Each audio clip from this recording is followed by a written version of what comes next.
c'est Nino qui fait sa gym. Et d'un coup, il a envie de poncer. Donc il téléphone à son pote, Pilate, qui fait sa gym aussi d'ailleurs. Hein. Il lui fait vous avez pas vu Mirka? Alors l'autre il lui fait non, et puis je m'en lave les mains.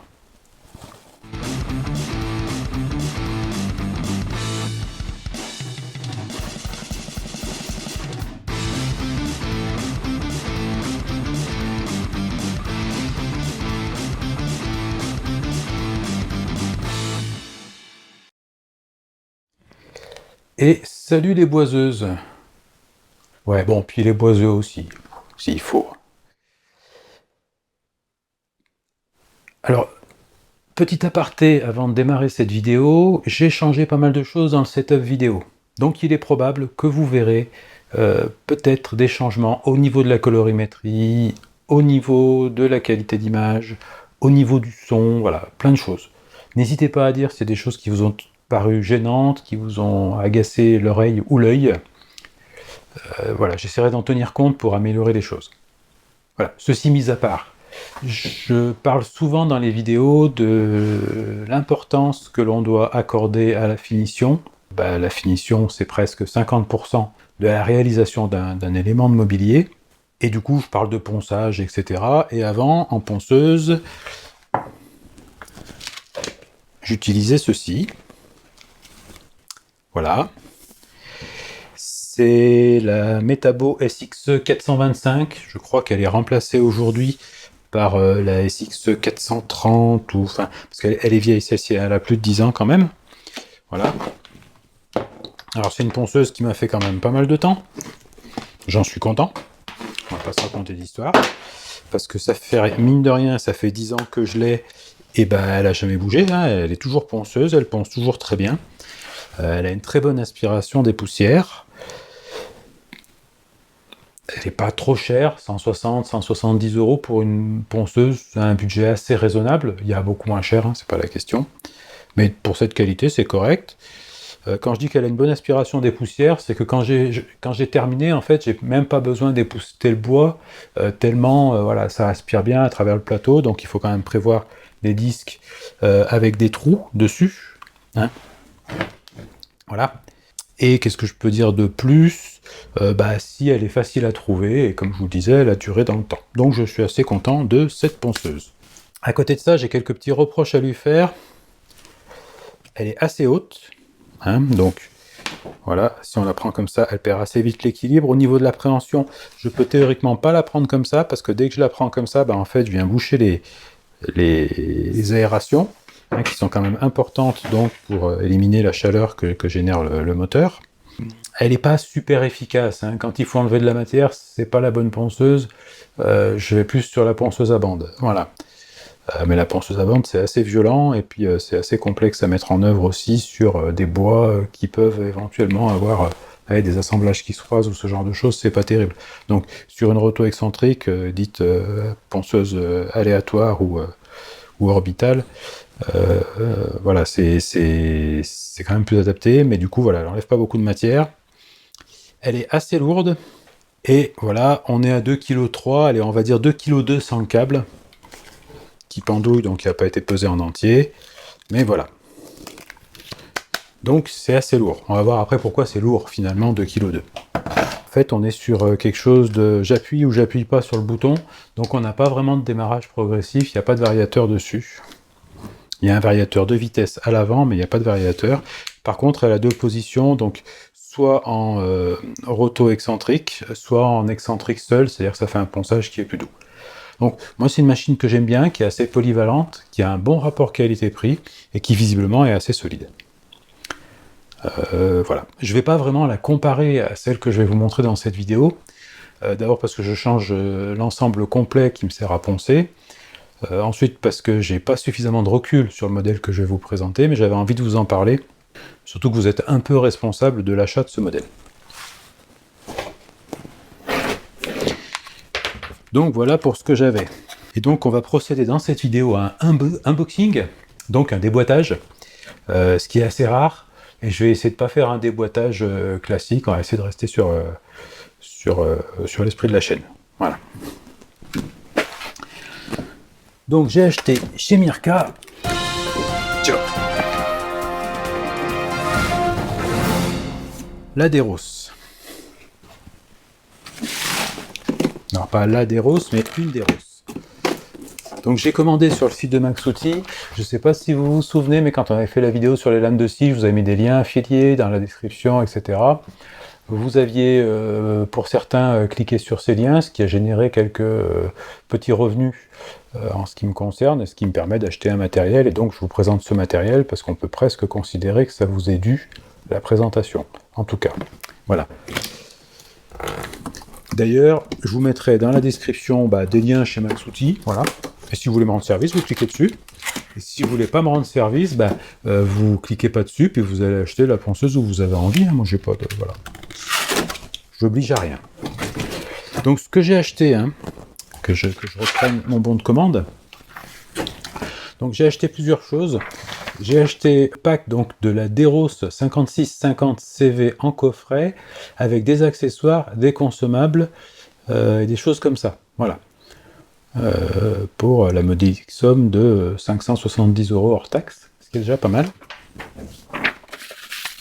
Et j'ai acheté également des protecteurs plateaux pour les deux plateaux qui sont fournis avec, on va voir ça après, qui coûtent à peu près 25 € TTC, les 5.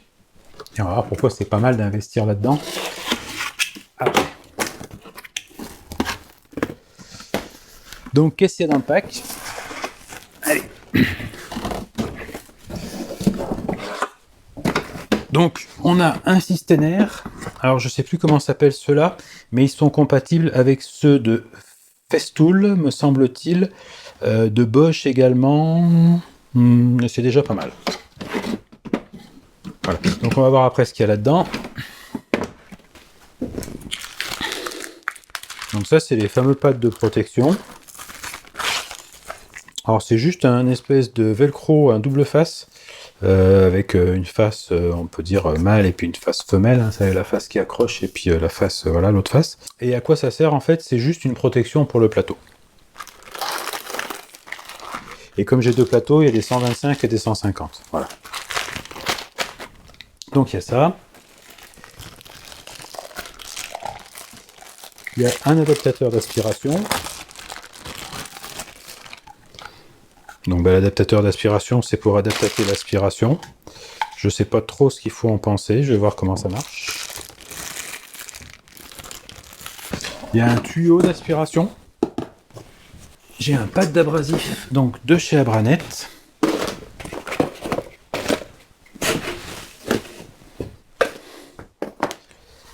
Avec différents grains.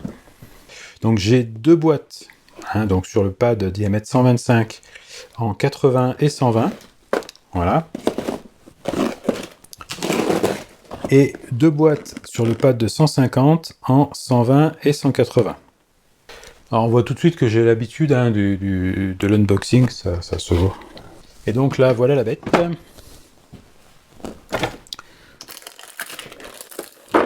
Donc quelques abranettes à l'intérieur. Donc en grit mix, c'est-à-dire que le grain est mixte. Ça veut dire qu'il y a plusieurs sortes.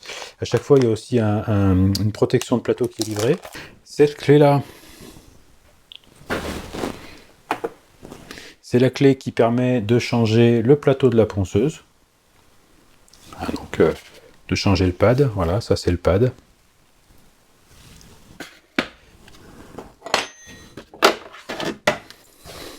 Il y a un fil électrique qui est vendu avec, c'est spécifique à cette ponceuse, notamment ça là, ça me paraît pas du tout standard.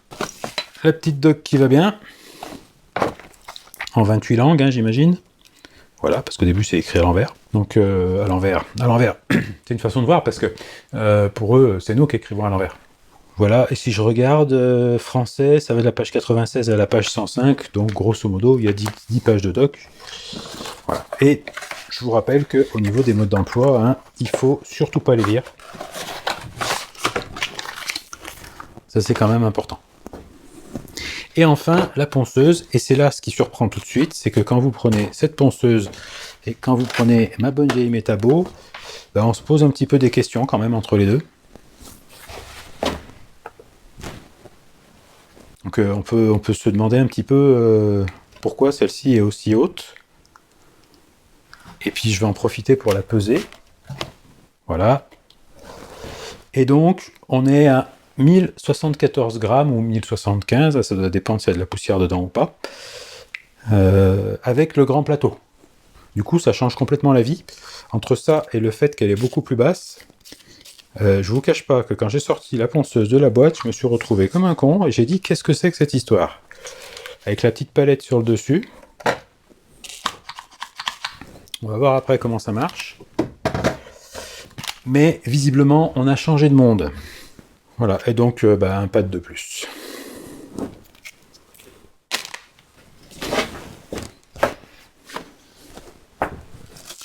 Donc voilà, déjà, première surprise, c'est un truc un peu particulier quand même, parce que ça fait un drôle d'effet. Donc ça, c'est le tuyau d'aspiration qui vient se mettre à l'arrière, comme ça.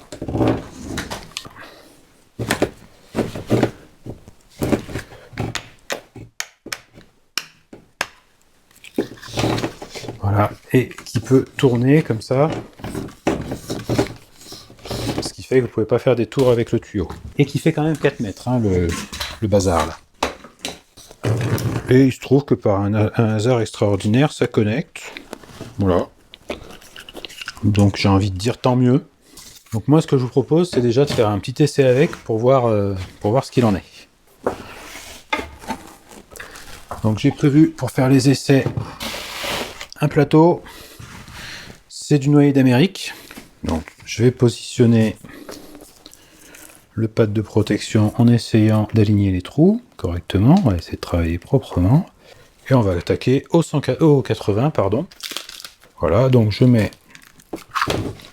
Alors vous remarquerez que je suis généreusement appuyé sur la palette et que ça ne se met pas en route parce que la ponceuse, elle est éteinte.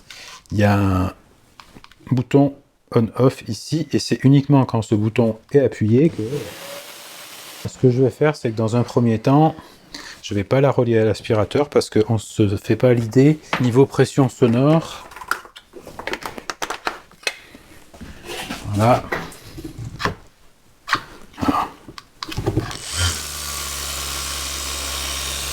Alors, je sais pas si vous pouvez l'entendre, mais on a quelque chose qui est vraiment très silencieux en fait. Alors évidemment, elle n'est pas à fond, hein.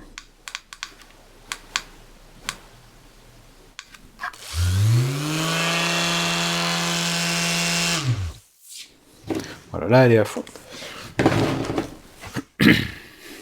Donc maintenant je vais la relier à l'aspirateur, sachant qu'il y a un variateur dessus. Alors ça c'est un truc moi qui me surprend au premier abord, c'est-à-dire qu'en fait,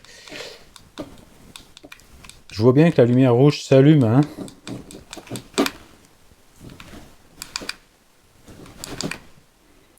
À chaque fois que j'appuie dessus, elle s'allume plus et donc je suis à fond. Voilà. Mais je sais pas trop à combien j'en suis en réglage de la puissance. Donc je vais la remettre sur l'aspiration. Oui, donc pour être clair, ce qui me gêne un petit peu, c'est que quand j'appuie sur le plus et le moins, j'ai pas d'indication visuelle de à combien j'en suis. Alors à titre de comparaison, je sais pas si ça se compare, mais bon, sur celle-ci au moins, quand je regardais ici, j'avais un chiffre là qui m'indiquait, là par exemple, voilà, je vois que je suis au minimum. Là, hop, je suis à fond. Celle-ci, je ne sais pas. Donc, petit reproche, ça vaut ce que ça vaut. Peut-être que finalement, c'est pas grave à l'usage, mais en tout cas, moi, voilà, ça me gêne un petit peu. Je pense que pour ce niveau de qualité, ils auraient pu se fendre d'un petit indicateur digital ou un truc comme ça. C'est un niveau de coût, quoi. Hein. Alors, je mets les petits bousins antidérapants sous ma plaque. Voilà. Et comme ça, on va pouvoir voir comment ça ponce. Je vais juste chercher un casque.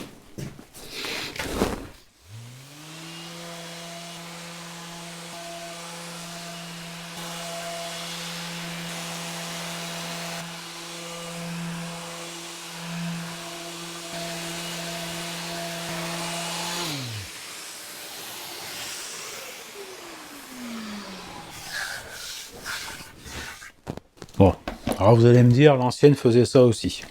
Du coup, je prends l'ancienne, j'y mets un disque neuf.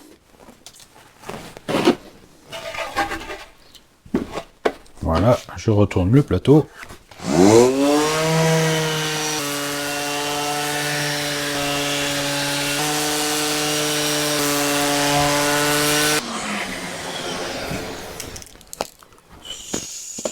Sauf qu'en fait, je galère beaucoup plus avec l'ancienne. Alors, parce qu'il faut que j'appuie plus fort, ça peut paraître bête, pour avoir la même efficacité. Donc ça m'embête un peu. Notamment parce que ça a tendance à boucher les abrasifs. Donc ça, c'est le premier point. Est-ce que la surface est pareille ou pas?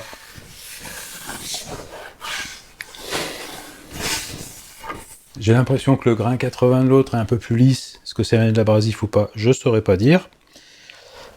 En tout cas, en termes déjà de maniabilité et de fatigue, c'est pas la même chose. Autre point qui est important, avec la Mirka, je ressens beaucoup moins les vibrations. Et enfin, j'ai l'impression que pour faire la même chose, il faudrait que je chronomètre, mais il me faudrait beaucoup plus de temps. Alors je pourrais éventuellement faire un test pour voir ce que ça donne si je fais pendant par exemple 1 minute. Donc pour faire la comparaison, ce que je vous propose, c'est de mettre le chronomètre. Normalement, il y a une icône avec une horloge. Donc on va prendre ce morceau de plateau de frêne. Ce que je vais faire également, c'est que je vais changer le pad sur la Mirka.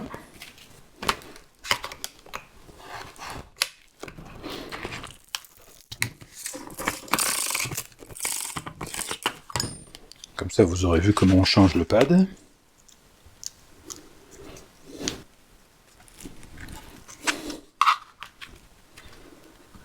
Je fais moi.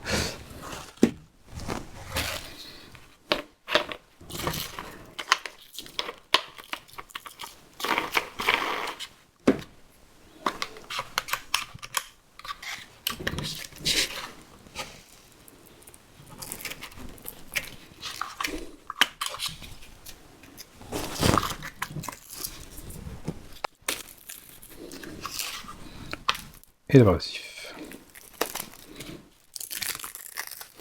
Ouais, c'est toujours mieux quand on le met dans le bon sens. Ça aussi d'ailleurs. Ça va bien se passer. Voilà. Ça, je vais mettre de côté. Voilà, donc je vais faire 1 minute de ponçage avec la métabo et on va voir ce que ça donne.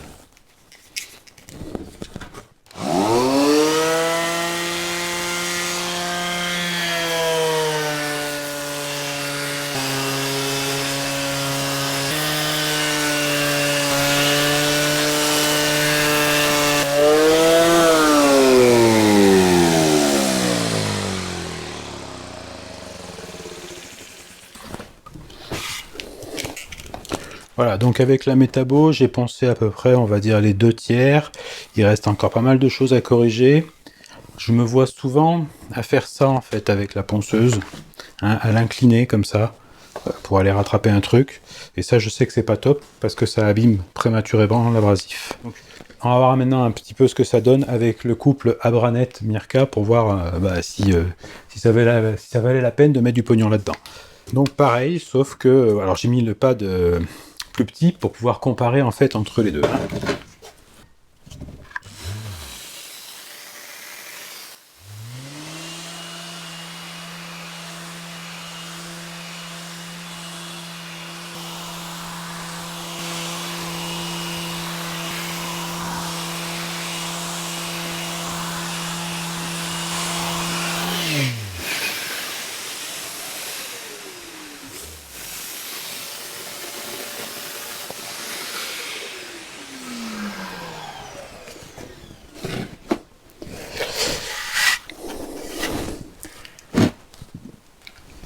Voilà, je vais ranger minuteur. Donc on dira ce qu'on voudra. Donc ça, c'est avec la métabo. Je suis loin d'avoir tout fini. Ah, voilà.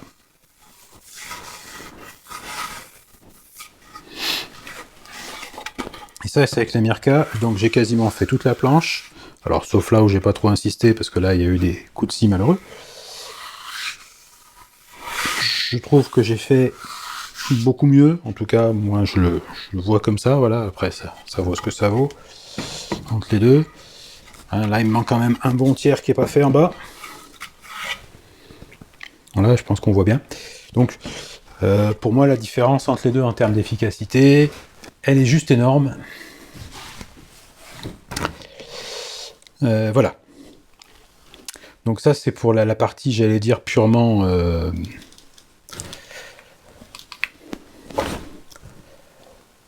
efficacité brute, mais enfin c'est pas ce qui compte le plus pour moi parce que j'en fais pas un usage intensif.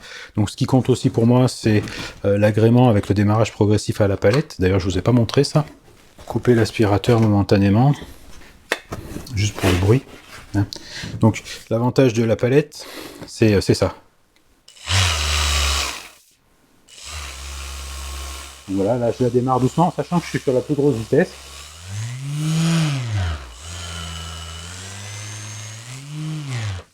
Donc vous pouvez tout à fait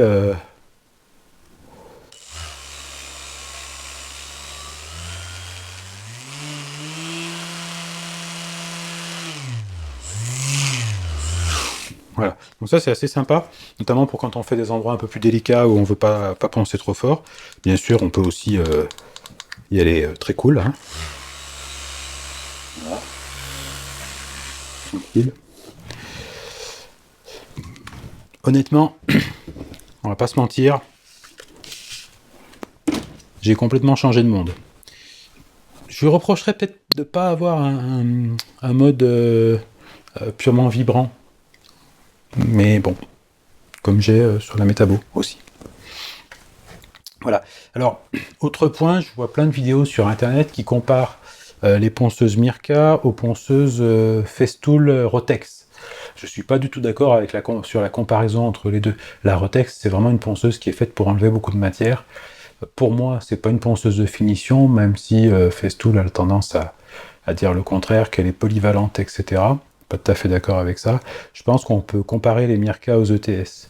Après, j'ai du mal avec la comparaison parce que Mirka fait principalement des ponceuses, alors que Festool fait tout un ensemble d'outils qui est très pertinent hein, pour les artisans quand ils ont le système Festool au complet, mais qui pour moi n'est vraiment intéressant que quand on a beaucoup d'outils Festool ou la majorité de ces outils en Festool avec le système de câble, le système d'aspiration, enfin tout ça c'est vraiment pas mal du tout. Bon après il faut se dire une chose, c'est que ça a un coût. Mirka aussi. Pour moi en ponceuse c'est vraiment pas mal. Je suis vraiment très satisfait, notamment de l'ergonomie. C'est le jour et la nuit. Je pensais pas. Voilà. C'est bête à dire, mais quand on voit les deux l'une à côté de l'autre, on se dit il y a un truc là entre les deux. Et c'est pas que parce que j'ai renroulé le fil autour. Voilà, donc sur cette partie-là, il y aurait beaucoup à dire. Je suis très content de mon achat. En termes d'agrément, c'est complètement différent. Le niveau de vibration entre les deux n'a rien à voir. Quand je mets la main sur la Mirka et que je ponce, je sens très peu de vibration, alors que sur celle-ci, le niveau de vibration est beaucoup plus élevé. Sans mesurer, on s'en rend compte de soi-même. Hein. Notamment, vous savez, si vous poncez toute la journée, vous avez la main qui vibre après. À mon avis, avec la Mirka, c'est pas le cas. Et puis, je pense aussi que... je vais l'éteindre parce qu'elle va se mettre en route là. Mais quand on ponce au plafond, allez, cette prise en main, à mon avis, et puis même pour les endroits difficiles, est très efficace. J'avais aussi beaucoup de mal avec la métabo à faire les arrondis. Vous voyez, c'est assez compliqué. Alors qu'avec la Mirka, le centre de gravité étant différent, je pense que c'est beaucoup plus facile de faire les arrondis, par exemple, ou les surfaces, voilà, un petit peu galbées. Voilà.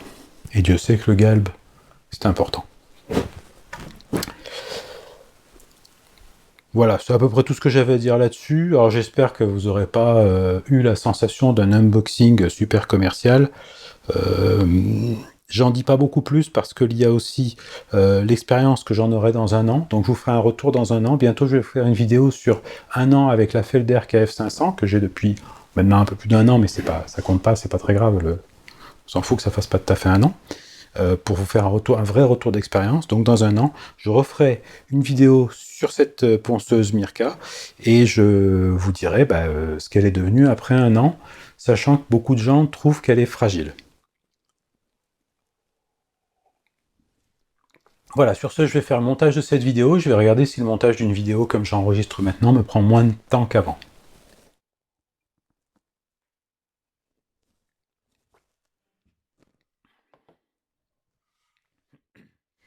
Si vous voulez bien vous barrer de mon unboxing, ce sera gentil à vous, parce qu'il faut que j'aille unboxer le montage. Il faut que j'ai des trucs à faire.